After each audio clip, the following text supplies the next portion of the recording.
The sky was burning.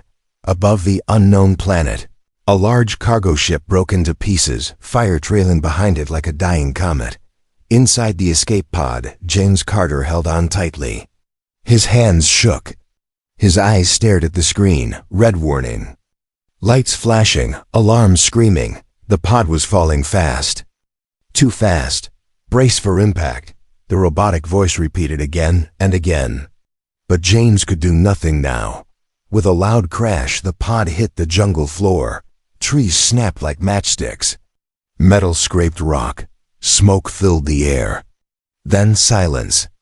Few minutes passed. Inside the pod, James slowly opened his eyes. His head hurt, and blood ran down his cheek. He coughed hard, trying to breathe through the smoke. The seatbelt had saved his life, but the pod was destroyed. He pushed open the hatch and climbed out. Outside, he saw green mist floating through the thick jungle. The trees were tall, glowing softly with strange lights. Some plants moved, even, though there was no wind. The air smelled sweet and heavy. The sky above was dark purple, with two small moons shining down. James looked around. No other pods, no other survivors. He was alone. Great, he muttered. Really great.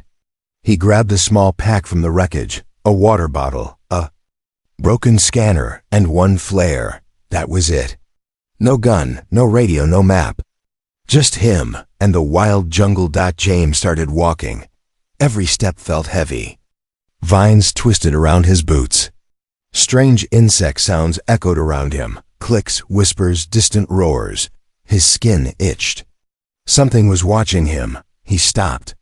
Looked back. Nothing, but still. He could feel it. Eyes. Many of them. He kept moving.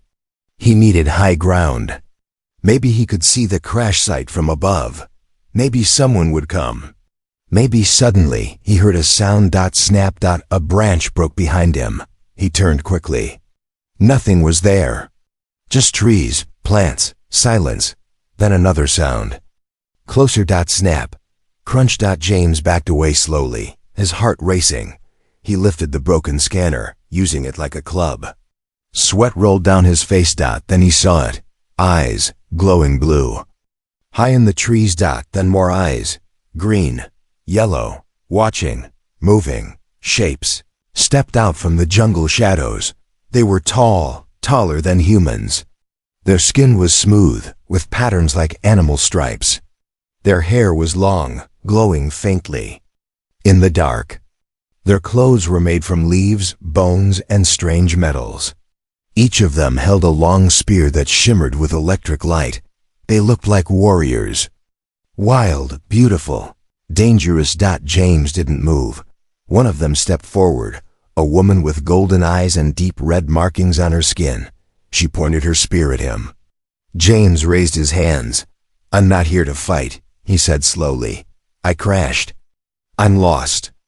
Of course they didn't understand. Another woman stepped behind him silently. Then another. Now they circled him, moving like wolves around prey. James swallowed hard. "Look, I'm human. I don't want trouble." The red-marked woman stepped closer. She studied his face. Then, without warning, she reached out and touched his cheek, the one with blood. Her fingers were warm, gentle. She said something in a soft, musical language. James didn't understand the words, but her tone wasn't angry. It was curious. Calm. Another woman came closer. She looked at his boots, then at the broken scanner.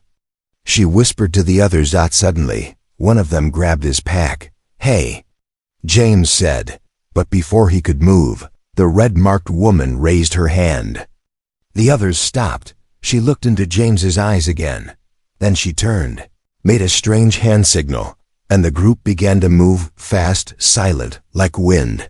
One of them tapped James on the shoulder, then pointed ahead. They wanted him to follow. James looked at the jungle path, then back at the smoking crash site. He had no choice. He followed. They moved quickly through the trees. No talking, no hesitation. These people, whoever they were, knew this jungle, knew how to survive. As they walked, James saw signs carved into the trees. Glowing symbols, animal bones hanging from branches. This was a place of stories, of old power. After some time, they reached a hidden cliff, covered with vines. The red-marked woman tapped a stone, and a door opened, smooth, silent, made of something James had never seen. They entered a village hidden inside the cliff. Glowing lights hung from the ceiling. Fires burned low. Alien music played softly. Dozens of eyes turned toward James. The red-marked woman said something loud in her language. The crowd listened.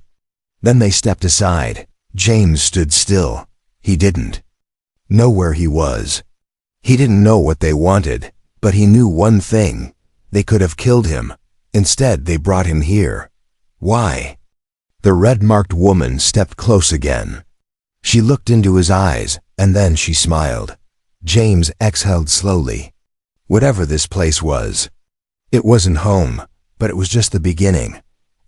James woke up to the sound of soft music, not like any music from Earth. It came from thin crystal strings tied across the cave walls. The wind passed through them, creating slow, haunting tones. The sound was beautiful, strange, almost human. He sat up slowly. His head still hurt. His body felt weak. But he was alive. He was inside a stone hut, dimly lit by glowing blue plants. The walls were painted with symbols, stories of creatures, battles, stars falling from the sky. Outside, he could hear voices, laughter, the crackle of fire. He stood and stepped outside. The village was hidden inside a massive cave system, surrounded by jungle. Stone homes were carved into the rock. Bridges made of vines connected the ledges. Fires burned in crystal bowls. Alien children ran past him, laughing and barefoot. James stared in silence. He had crashed into a wild, unknown world. And now he was in the middle of a living, breathing civilization. Then he saw her again, the red-marked woman.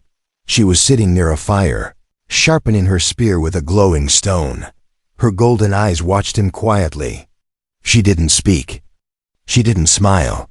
James raised his hand slowly in greeting. She didn't respond. Instead, she stood and walked toward him. Her movements were smooth, controlled, like a hunter always ready. She pointed to herself and said, "Jera." James nodded. "Jera, I'm James." She tilted her head, repeating, "Gems." Close enough. She pointed to the sky, then at him, then at her own chest. Her eyes narrowed. A question. James understood. She wanted to know why he came from the sky. He knelt and started drawing in the dirt with a stick, a ship, a storm, an explosion, then a falling pod. He drew fire, a broken tree. Himself alone. Jera watched carefully. After a pause, she nodded. Then she reached down and added something to his drawing, a symbol of her tribe, standing around him. Then she drew another figure, a human figure, with a red X across it. James looked up at her. "You've seen others," he said slowly. "Humans." Jera didn't answer. But the way her face changed, the way her jaw tightened, it was enough. She had seen others, and those others had done something terrible. Before James could ask more, a loud horn echoed through the village. Jera turned sharply, face alert. The air changed. The music stopped. Everyone became quiet. From the shadows of a far cave, a figure stepped out, old, tall, dressed in feathers and metal rings. Her eyes glowed white. She walked with a staff that crackled with light. Jera bowed low. So did everyone else. James stood frozen. The figure walked straight toward him. She stopped inches away, then raised her hand, placing 2 fingers gently on his forehead. Her touch was cold. Then she spoke, slow, ancient words. None James could understand, but in his mind, he saw images, visions, flashes of Earthships landing, human soldiers, machines cutting trees, Velari tribes running, fire, screams, abandonment. Then silence. James gasped and stepped back. The old woman said nothing. She turned and walked away. Jera watched James carefully. He now understood one thing. This tribe had history with Earth, and it was not a happy one. That night, James sat near a fire with some of the younger tribe members. They passed him food. Soft fruit, cooked roots, and a drink that made his throat warm. They laughed as he tried to speak their words. He mimicked their sounds. They mimicked his. He wasn't their enemy, but he wasn't family either, not yet. Jera sat nearby, sharpening her spear again. Always watching, one of the younger women, with green eyes and short white hair, tapped James on the arm. She pointed. Up the stars. James looked. The sky was clear, and there, blinking in the blackness, was a small red light. A satellite? He stood quickly, his heart raced. Maybe it was from Earth. Maybe it was a way to signal for help. But the moment he pointed to it, the mood changed. The green-eyed girl pulled his hand down. Jera stood. The others looked uncomfortable. They feared the sky. Jera walked to him, placed a hand on his chest, and shook her head slowly. No, she whispered. James wanted to ask why, but he knew he wouldn't get the answer. Not yet, later. In the quiet of his hut, James stared at the glowing ceiling.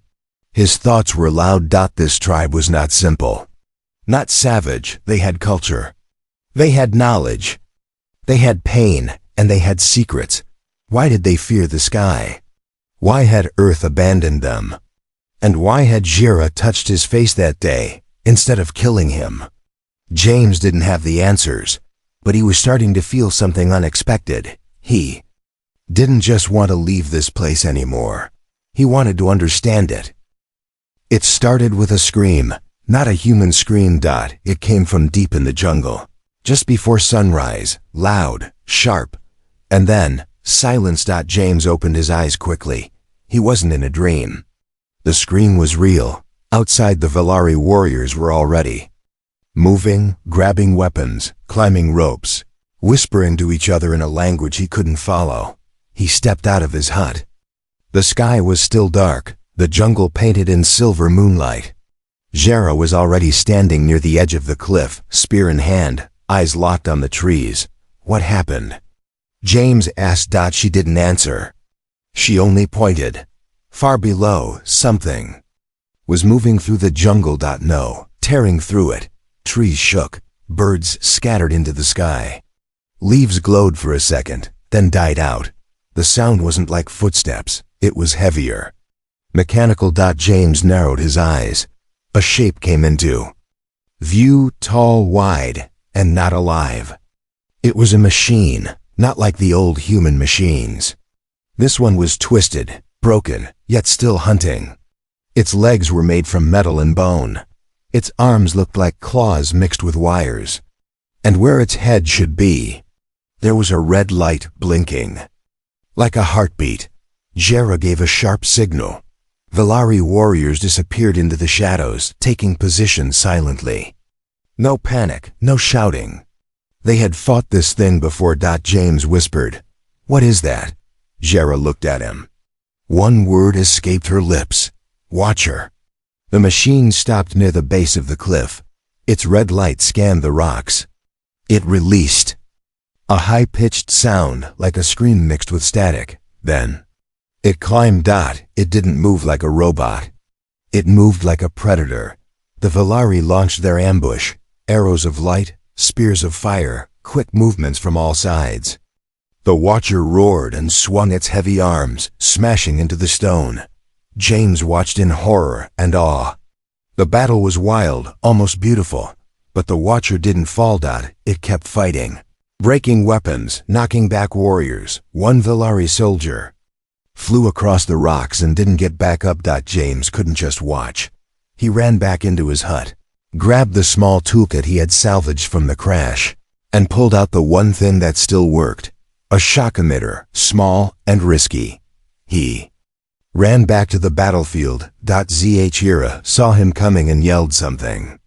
Too late, James jumped down, slid behind the machine, and jammed the emitter into its back, pressed the button. A wave of electricity blasted out. The Watcher let out a loud, broken scream, part metal, part animal, then fell twitching. To the ground. Silence returned. Smoke rose from the machine's body. James collapsed next to it, breathing hard. The Valari stood frozen. Then, slowly, they looked at him. Some stepped back. Others whispered. He had used lightning. They had never seen a human weapon like that. Zhira walked toward him, not with fear, but with something deeper. Respect, mixed with concern. She looked down at the Watcher, then at him. Her eyes were hard. James stood. What was that thing? Zhira didn't answer. Instead, she walked to the machine, opened a metal panel on its back, and pulled something out. It was a human-made chip. Old, burned, but with a clear logo. Earth Systems Prototype CLASS. James stared at it. His mind spun. The Watcher wasn't alien. It was human technology, changed, corrupted, maybe abandoned. He looked around. The Valari were still watching him. Zhira held out the chip to him. Her hand was shaking slightly. She said something in her language, then added a single word in English: return. That night, the village stayed quiet. Fires were low. No music. No celebration. James sat alone near the cliff, holding the chip. It confirmed what he feared. Earth had been here before, and it had left something behind. Something dangerous. Zhira joined him. She sat silently for a while, watching the stars. Then she spoke slowly. Watcher. Made by sky people. Long time ago, left here. Now it hunts. James nodded. Why? She looked at him. Because it remembers. He didn't know what that meant, but he did know this. The Valari had been fighting Earth's ghosts for years. And now, he was part of it. The next morning, James began to build again. He used parts from his escape pod and broken tools to create something new, a simple radio booster. If he could send a message into orbit, maybe he could learn the full truth. But deep inside, a voice warned him, if someone answered. What if they weren't coming to rescue him? What if they were coming to finish what they started? It started with a whisper, not from a person, from the earth. James was walking near the edge of the village when he noticed the sound, a low, constant hum, faint, mechanical. It seemed to come from beneath the roots of a massive tree glowing with soft blue light. The Valari called this place the First Flame, a sacred spot where no one was allowed to dig. But James was curious. He waited until nightfall, when the village slept, and returned with a small scanner built from scrap. Signal was clear. Something was buried down there. Something man-made. James hesitated, then began to dig, slowly, carefully, with bare hands. The ground was soft, damp. The deeper he went, the stronger the hum became. Then, his fingers touched metal. He cleared the dirt and found a hatch. A faded symbol was carved into it, part of the Earth flag, almost erased by time. His breath caught. It was real.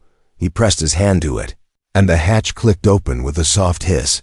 Inside was a tunnel, cold, dark, lined with lights that flickered weakly as if trying to remember how to glow. James climbed down. Each step echoed. The air grew colder. At the bottom, he found a room made of smooth steel, untouched for decades. Screens hung from the walls. Wires ran across the ceiling like vines. On a metal table lay something covered in dust and vines. He pulled back the cover. It was a pod, and inside it was a skeleton wearing a human uniform. James stepped back. Heart pounding. He found a small recorder on the table and pressed play. A voice, weak, male, filled the room. This is Dr. Alan Shaw, Valari Project, Expedition 12. We should never have done this. We thought we could improve them, control them, but they're not just DNA, they're alive. We lied to them. We used them. And now, they remember. The recording ended. James stood in silence. This place wasn't just old, it was a secret lab, hidden beneath the Valari's sacred ground. Suddenly, He heard footsteps behind him. He turned sharply.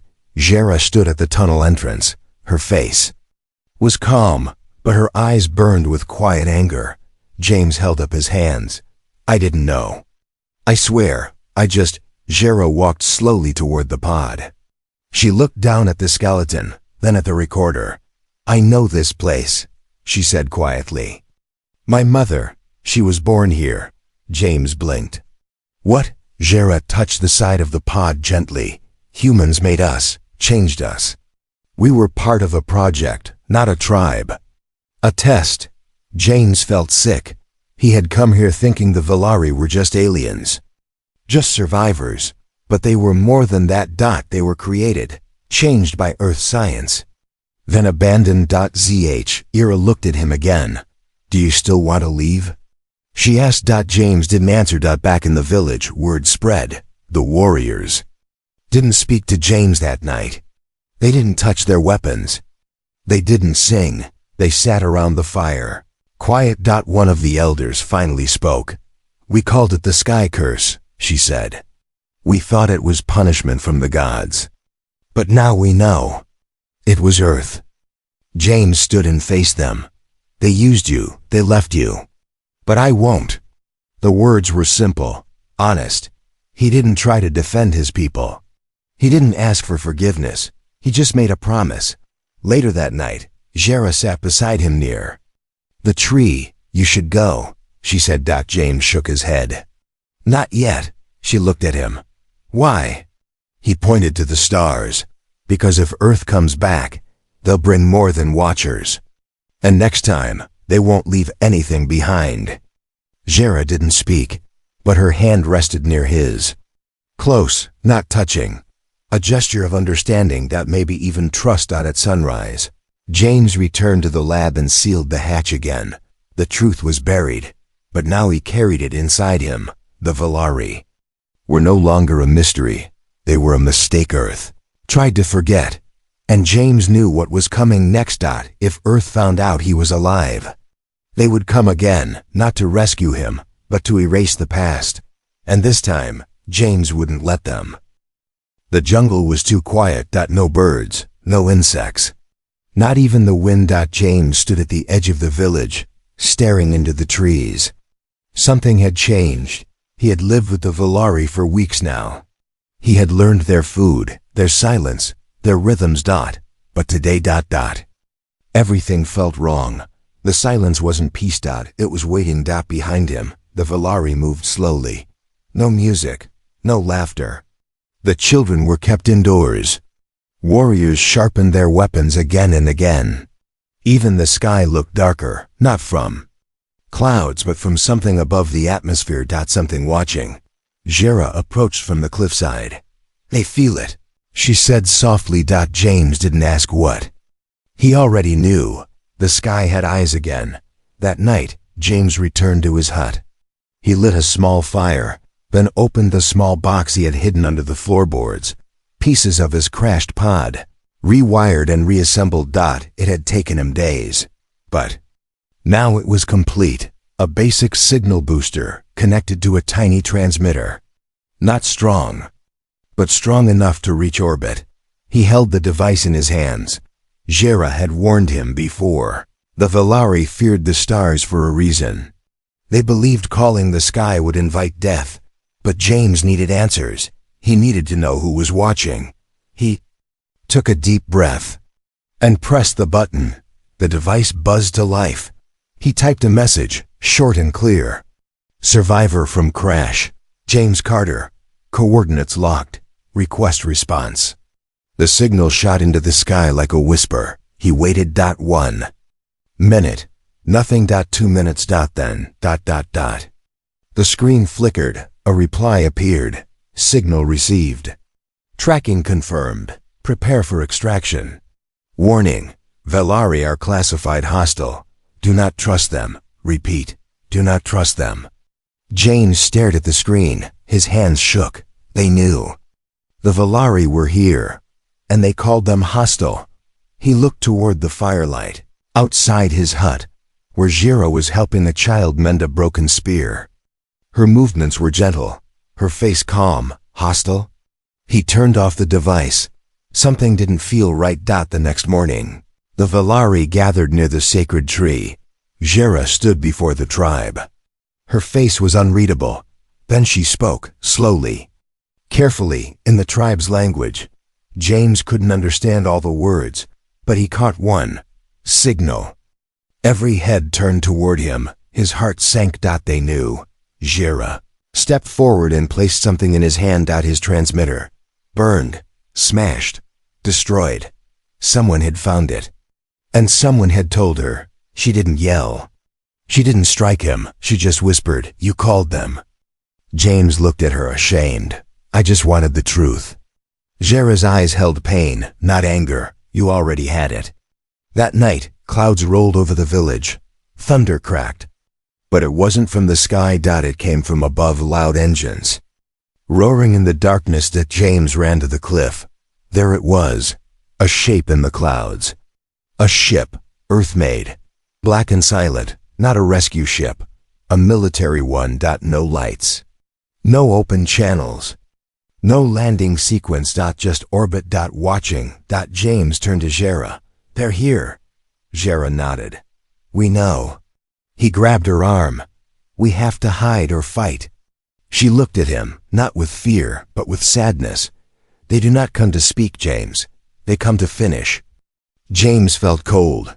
This wasn't about him anymore. It was about erasing the past, and he had just lit the signal flare that brought them. Later, alone on the cliff, James recorded one final message, this time on his own device. "If anyone finds this message, know that the Valari are not monsters. They were made by Earth, changed, then left behind. They survived. They adapted, and they're more human than the people who made them. I was one of them. I still am. I just hope I'm not too late." He turned off the recorder. Behind him, drums began to beat, slow and heavy. The Valari were preparing for war. James stood tall. He had sent the signal. Now he would face what came from it. The rain stopped just before dawn. The jungle was wet, glowing softly under the rising sun. Mist floated between the trees. The air smelled like soil and flowers. For a moment, it felt like nothing was wrong. Children laughed as they splashed in puddles near the village entrance. Warriors cleaned their weapons. Old songs drifted in the wind, songs James had never heard before. Jera was sitting under the sacred tree, braiding a long rope. Her hands moved slowly, calmly. James watched her from a distance. It looked like a normal morning. But at Wu-A-Sen's single quotes above them, hiding behind the clouds, a ship waited. Earth's ship, cold, silent, watching. And inside that ship were people who looked like him, but who didn't see the Valari as people at all. They saw them as a mistake. James stood on the cliff, holding the message he received last night, the final one. Extraction in 12 hours. Do not resist. Do not defend the aliens. They are classified as non-sentient biological anomalies. This is a cleansing mission. Cleansing. That word stuck in his chest like a blade. They weren't coming to rescue him. They were coming to erase everything. He looked down at the village, the place that had fed him, healed him, trusted him. And then he looked up at the sky that now promised death. 12 hours. That was all he had left to decide. Later that day, Jera found him near the stream. She handed him a small satchel, food, water, a stone knife. "You can still leave," she said. James shook his head. "You know they won't take me alone. If I go, they'll burn this whole place." Jera's eyes didn't blink. "Then stay in hiding. Say nothing, live." He looked at her. "Is that what you want me to do?" She didn't answer. Instead, she reached into her pouch and pulled out something wrapped in cloth. Inside was a small silver badge, Earth Military. Worn, bent, still readable. James took it in his hand. "Where did you get this?" Jera stared at the water. "They wore those when they came before, the first ones. We didn't understand their words, but we understood their weapons." A pause. They smiled at us ... while they built the machines. James's grip tightened. I'm not like them, he said. Jera nodded. But you could be. Hours passed. The sun hung low in the sky. In the distance, a sharp hum filled the air, mechanical, steady, unnatural. James looked up. Dropships, two of them, black, sharp-edged, shaped like knives. They descended slowly, cutting through clouds like ghosts. Valari began to gather. No panic, just stillness. Warriors lined up silently. Elders stood behind them.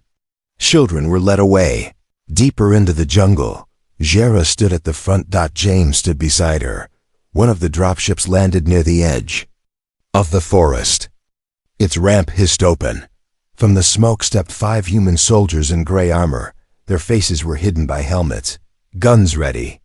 Calm, professional. The lead soldier spoke through a speaker. James Carter, step forward. You are cleared for return to Earth. Anyone who interferes with your extraction will be neutralized. Jera looked at James. No words, just a question in her eyes. Are you going to walk away? James stepped forward, slowly. The soldiers relaxed their weapons slightly. Stop right there, he said. The lead soldier tilted his head. Carter? James raised his voice. These people are not animals. They are not dangerous. You lied.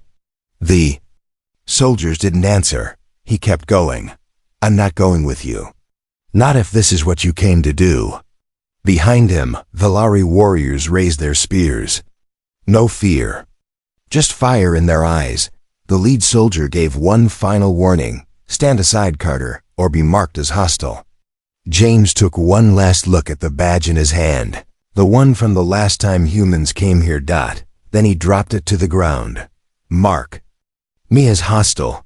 The jungle exploded into sound, screams, gunfire, light and shadows crashing. Valari warriors moved like wind. Fast, precise, powerful. James ducked behind a tree, grabbed a makeshift weapon he had crafted from ship parts, and joined the fight. Metal clashed with bone. Light met fury. And in the middle of it all, James fought like a man who had finally chosen who he was. By nightfall, only smoke remained. The ships were gone. The humans had retreated or been destroyed. James sat near the fire, his arm bruised, his face cut. Jera sat beside him.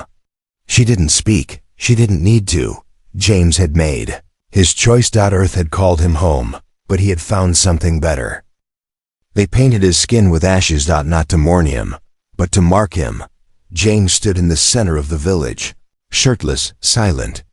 Around him, the Valari moved like shadows, brushing white ash down his arms, across his chest, over the old earth. Tattoo on his shoulder. Jera stood behind him, holding a small bowl filled with glowing blue dust. She dipped her fingers in and drew 2 symbols across his face. One meant outsider. The other meant reborn. Then the drums began, slow, heavy, like thunder walking through the trees. It was not a celebration. It was a naming. James Carter, engineer from Earth, had died the day he turned against his own people. Now he was something else. After the battle, the Valari had burned the crash site. They buried the machines. They wrapped their dead in fire and sang songs that felt older than language itself. James helped dig the graves. He carried the fallen. He didn't ask to lead, but still. They looked at him like he already was, a leader, a protector, one of them. That night, Jera brought him to the edge of the jungle, to a place she had never taken him before. A high hill, where ancient stones stood in a circle, covered in moss and silver carvings. At the center of the stone stood a giant black mirror, cracked down the middle, still faintly humming with old power. Jera spoke softly. This is where the first Valari were changed. James looked into the mirror. He saw himself, dirt on his face, scars on his chest, ash across his skin. He didn't look like the man who once lived on a metal ship. He didn't look like Earth. Jera touched the crack in the mirror. They made us here, shaped us, then left us behind. But now, She turned to him. You are the only part of them we do not hate. The next day, James stood before the tribe. No weapons. No technology. He carried only one thing, the broken earth badge he had once held so tightly. He walked to the fire and dropped it into the flames. It melted slowly, turning into black liquid, then disappeared. And with it, the last piece of his old name. Seasons passed. The jungle grew back, healing like a wound that had been waiting for time to move on. No more ships came. No signals. No machines. Just stars in the sky, silent and distant. And in a small village hidden inside glowing cliffs, a new name was whispered by children around the fires. They spoke of a man who came from the sky, a man who brought lightning, who fought monsters, who turned away from his people to protect the ones who had nothing. They did not call him James. They called him Fireblood, a name that meant he who chose us. One night, as the stars turned red above the trees, Fireblood climbed the old cliff. Jera followed him. They stood side by side, staring at the sky. She asked, "Do you miss it, the other world?" He thought for a long time, then said, "I used to dream of going home. And now?" She asked. James smiled, not with joy, but with peace. "Now, I dream of protecting this one." She nodded and reached out, taking his hand for the first time. No words. No ceremony. Just two survivors under stars that once brought fire, and now watched over something new. And so the story ended. Not with a rescue, not with a war, but with a choice. A man who came from the sky chose the earth beneath his feet, and in doing so, became a legend.